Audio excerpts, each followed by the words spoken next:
আসসালামু আলাইকুম বন্ধুরা, আমি আন্তিক বলছি আমার আজকের নতুন ভিডিওটি দেখার জন্য তোমাদের সবাইকে স্বাগতম জানাই। তো তোমরা সবাই কেমন আছো? আশা করছি খুব ভালো আছো এবং সুস্থ আছো। আলহামদুলিল্লাহ, আল্লাহর রহমতে আমিও খুব ভালো আছি এবং সুস্থ আছি। তো বন্ধুরা, আজকে কিন্তু আমরা আনন্দ করতে করতে বেড়াতে যাচ্ছি আর সেখান থেকেই ভিডিওটি স্টার্ট করছি। তো দেখো, এখানে কিন্তু আমার সাথে নাহিয়া আছে, আমার মা আছে, আর আরেকটা রিক্সায় কিন্তু আমার সেজো ফুপি এবং আমার ধ্রুব ভাইয়া আছে। আর আমার মেজো ফুপি তার বান্ধবীদের সাথে আগেই রওনা হয়ে গেছে। আসলে আজকে কিন্তু আমাদের গন্তব্য হলো মানে আমাদের মেজো ফুপির বান্ধবীর বাড়ি। তো সেখানে কিন্তু আমরা আগে যাব, তারপরে কিন্তু ওখান থেকে আমরা যাব সান্তাহার রেলওয়ে স্টেশন, তারপর কিন্তু যাব সান্তাহার সাইলো এবং সান্তাহার পাওয়ার প্ল্যান্ট দেখতে। তো এগুলো সব তোমাদের সাথে শেয়ার করব ইনশাআল্লাহ। তোমরা প্লিজ আমার ভিডিওটি সাথে থেকেও, ইনশাআল্লাহ তোমাদের ভালো লাগবে আশা করছি। আর এখানে কিন্তু গ্রামের মতো ছিল সব কিছু, মাটির বাসা ছিল, আবার সবাই খেলাধুলা করছিল। আর এখানে কিন্তু একটা চরকা ছিল, ওখানে কিন্তু সুতা তৈরি করা হয়। মাটির বাড়ি কিন্তু দেখতে খুব ভালো লাগে, আবার বাচ্চারা মাঠে খেলাধুলা করছে। আর এই বাড়িটা দেখো, একদম ঝকঝকে মাটি দিয়ে এত সুন্দর করে তৈরি করা হয়েছে, আমি তো অবাক হয়ে গেছি দেখে। এখানে নাকি গরমের সময় একদমই ঠান্ডা থাকে, কষ্টই হয় না একদমই। আর শীতের সময় একটু গরম গরম থাকে, তো অনেক সুবিধা। তো মাটির বাড়ির কিন্তু অনেক সুবিধা। আগেকার মানুষ কিন্তু মাটির বাড়ি বানাতো, তবে এখন আর বানানো হয় না। কিন্তু এখানে কিন্তু আমরা বেশিক্ষণ থাকতে পারিনি, কেননা আমরা সান্তাহার সাইলো দেখতে যাব। তো এই জন্য কিন্তু আমরা এখানে এসে ঘুরে ঘুরে দেখছিলাম। তো অল্প একটু সময় কিন্তু এখানে ছিলাম, কারণ আমাদের বাইরে গাড়ি দাঁড়িয়ে ছিল। আমরা কিন্তু অটো রিজার্ভ করে এসেছি, সেজন্য আমরা এখনই চলে যাব। তো কিছুক্ষণ দেখলাম, ভালোই লেগেছে। আর আমাদেরকে কমলা খেতে দেওয়া হয়েছিল, তবে খাওয়ার সময় ছিল না, আমরা কিন্তু হাতে করে নিয়ে চলে এসেছি। আর দেখো, আমরা কিন্তু চলে এসেছি এখন সান্তাহার পাওয়ার প্ল্যান্টে। তবে দুঃখজনকভাবে আমাদেরকে প্রবেশ করতে দেওয়া হয়নি, আমাদের খুব কষ্ট লেগেছে। তো কি আর করার, ঢুকতে পারলাম না।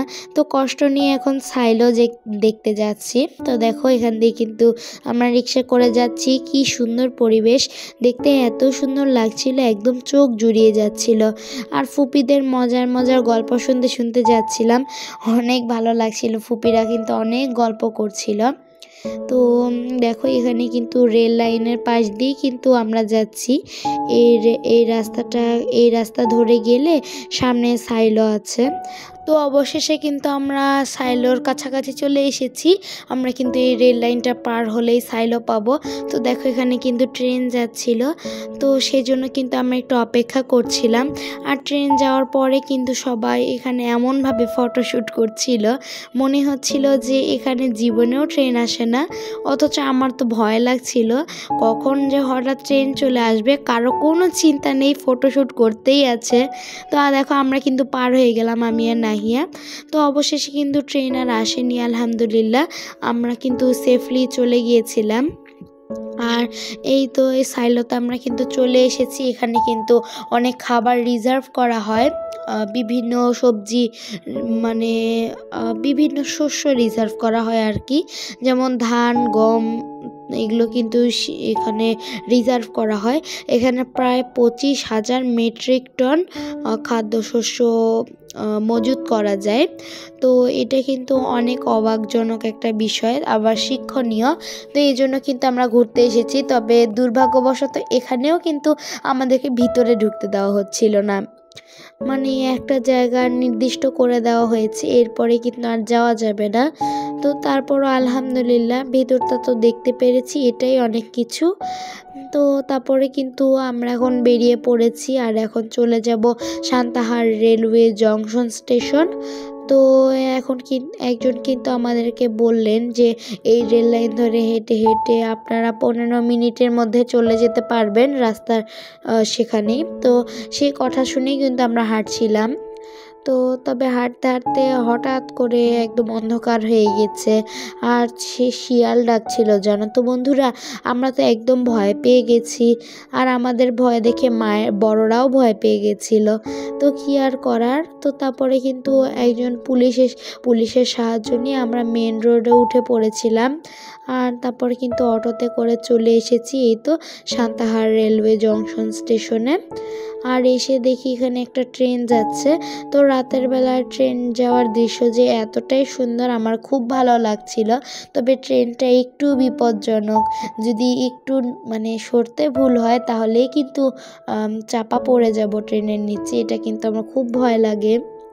তো এই সান্তাহার রেলওয়ে জংশন স্টেশন থেকে কিন্তু বাংলাদেশের বিভিন্ন স্থানে যাওয়া যায়। আমরাও গিয়েছিলাম ঢাকায়, যেই সময় আমরা কক্সবাজারে গিয়েছিলাম তোমাদেরকে তো বলেছি, তখনই আমরা এই ট্রেনে করে ঢাকায় গিয়েছিলাম, তারপরে কক্সবাজারে গিয়েছিলাম। তবে তখন তো আমি ভ্লগার ছিলাম না, তাই কিন্তু তোমাদের সাথে ভিডিও শেয়ার করতে পেরে উঠেছিলাম না। আর দেখো এদিকে কিন্তু আমরা একটু প্ল্যাটফর্মে বসেছিলাম, তারপর এখন চলে এসেছি একটু ভাজা পোড়া খেতে। আসলে এখানে কিন্তু একটা স্মৃতিস্তম্ভ আছে, তার পাশে কিন্তু এরকম পিঠাপুলির দোকান আছে, তারপরে ডিমের দোকান আছে, ডিম সেদ্ধ বিক্রি হয়, ডিম ভাজা, তারপর ডিম পিৎজা, এগুলো সব বিক্রি হয় আর কি।